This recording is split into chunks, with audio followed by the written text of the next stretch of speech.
Bob, this is your swing video for June 25, 2019. Let me draw some lines and explain. So here's your swing plane line.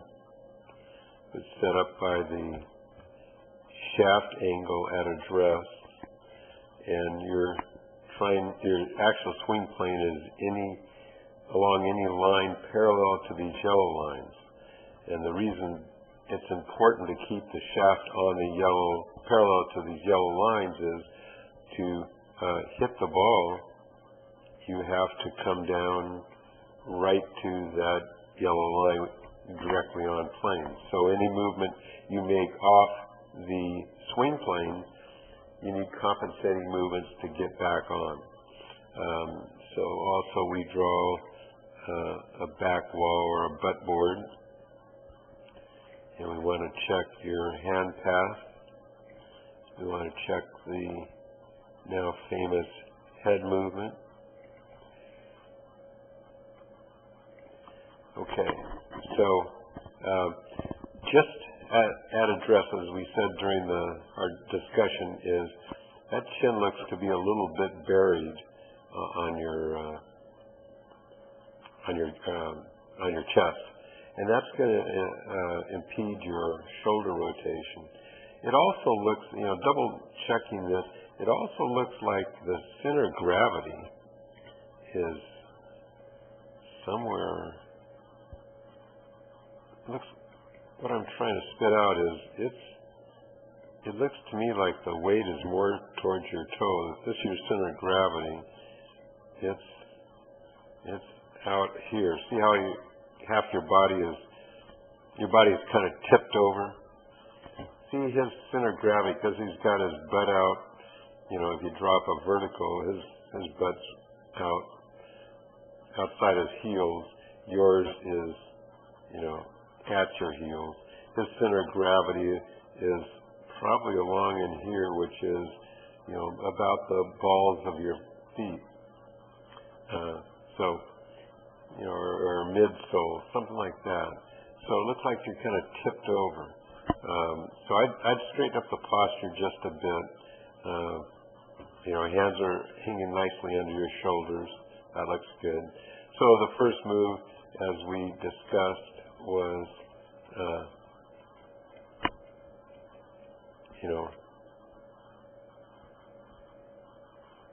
not terribly bad. Here's the let's get the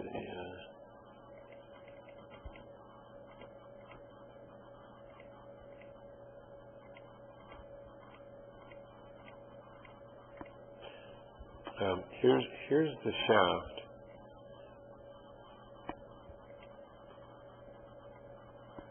So it's off of the swing plane. The toe of the club's up. That's good. So it's a little bit off here. So see where his is.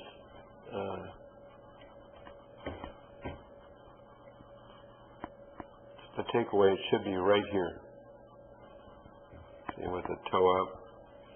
So you want the shaft parallel to your toe line. Okay, now at this point you haven't moved the club much, but you move the head back 1.5 inches and up maybe 2 or 3 inches. So you got this head movement, and I think that's because at address your center of gravity is more over your toes than the midfoot. So you're kind of trying to correct it as you take the club back. So then as you take it, so you're off plane here. Now, good athlete, get it on plane here. See how it's parallel to the yellow lines, and you stay on plane here. This is really good, and that's why you're a good golfer. You got a good swing. So when you get here, your shoulders are pretty flat. They're about here, and that shoulder should be under your chin. Now, you've got a combination of the chin's kind of tucked down, a flat shoulder tilt. See, that shoulder should remain parallel to your spine. like this, perpendicular to your spine, and you're off by, I don't know, 20 degrees. So it's hard to work that way, but the real problem is that left shoulder bumps into your chin at this point. See, your head goes up more and rotates more. So it's away from the address position by 2.5 inches and up maybe 3.5 inches. So you got this head movement down. Now, up and down. Now, having said that, this is a pretty good position. See how your forearm is perpendicular to the ground? That's good. You could air out that armpit a bit. The left arm is pretty much on plane. This is what I like. The shaft is on plane. This is really good. And like we said during the lesson, as you start down, the butt of the club goes towards the ball. See this? This is really good. So as you come down, now your head's still kind of moving around. It's got to get back close to that blue X at impact. So this is a great part. See how the shaft is right pointed at the ball? Now it's a little steep here because the good players will get it coming down at the ball, but at this point, see how the shaft is running up his forearm?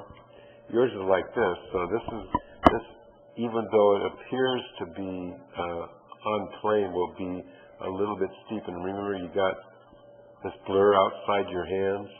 So this is a setup for a pull because it's outside your hands, and at one point it'll be outside the ball, and the only way you can hit it is to pull it left.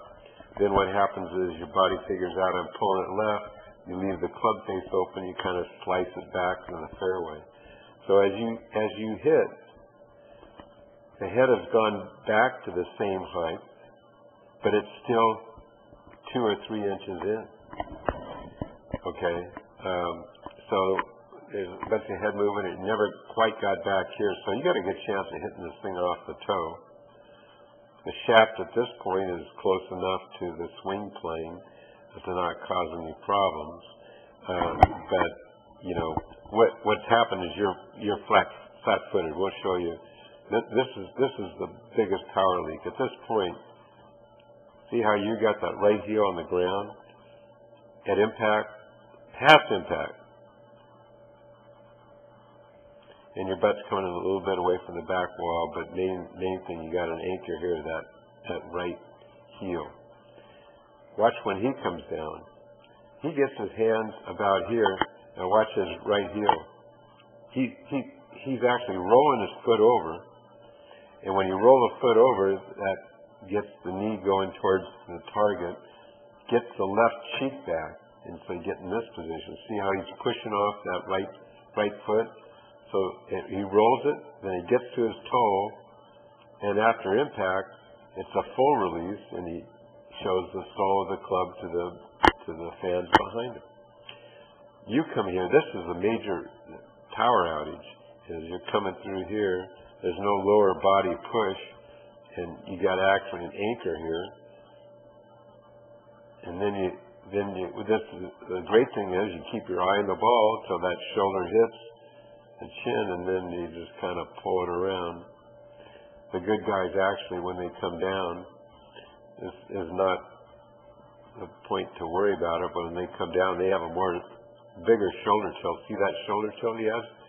And then that shoulder actually works under his chin again, so you never really have to get stuck. But you're getting stuck on the right heel, and then at this point you really can't release because your shoulders are not steep enough, and you've taken a strength, keeping your eye on the ball, to a fault where the chin's getting in the way of your release. See how he releases, gets that right shoulder in front of the left? You can't really get there, yeah. So those are the two power links. Stuck on the right heel and not really releasing the club through. Okay, so Now, let's look at from the other dimension.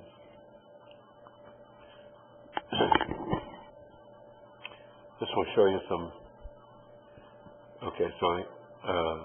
body movement that's not really needed. So, there's a good setup, good grip. Got both of these pointed somewhere in here. That's good.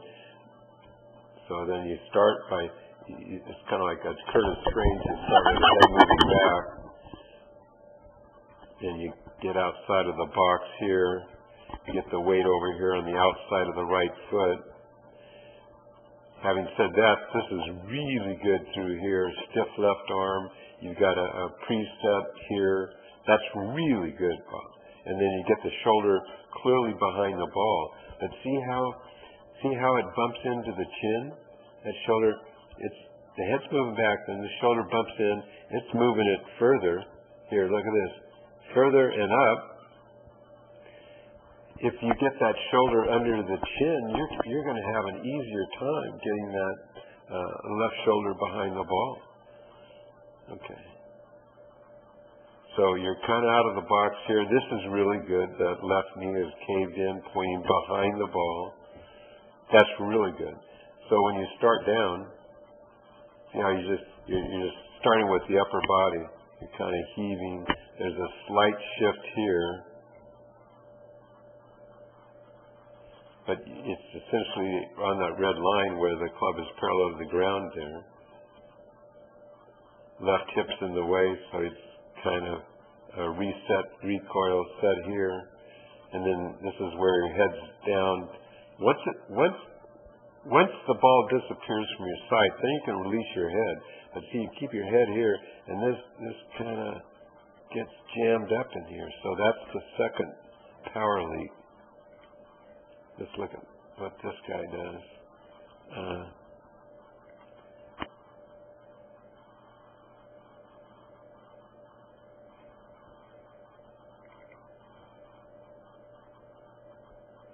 Okay, so this guy, on the other hand,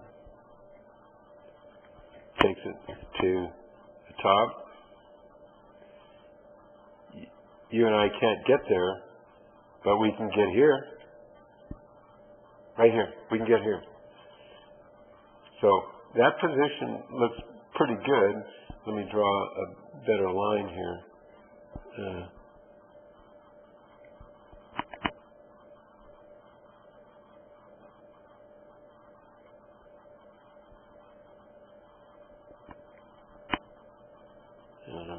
Let me get rid of this.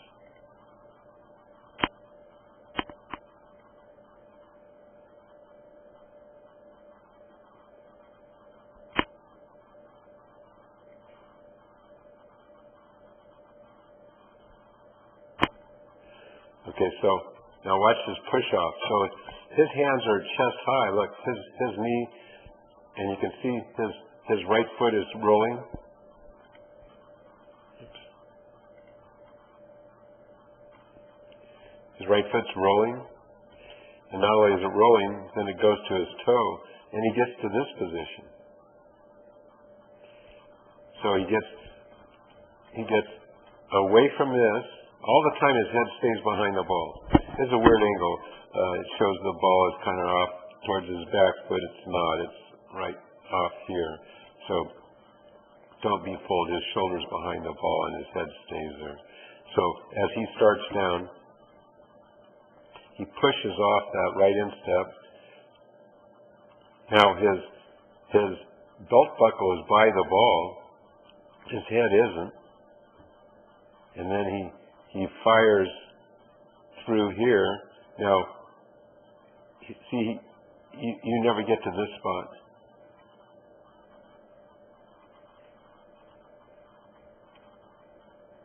So your hands get about here now.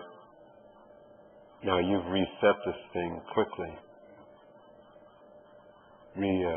Recock your wrist quickly. Here's the shaft. At this point, you're off the back edge. The back line, but too late. Here you are at impact. Here he is at impact. He's off by a foot.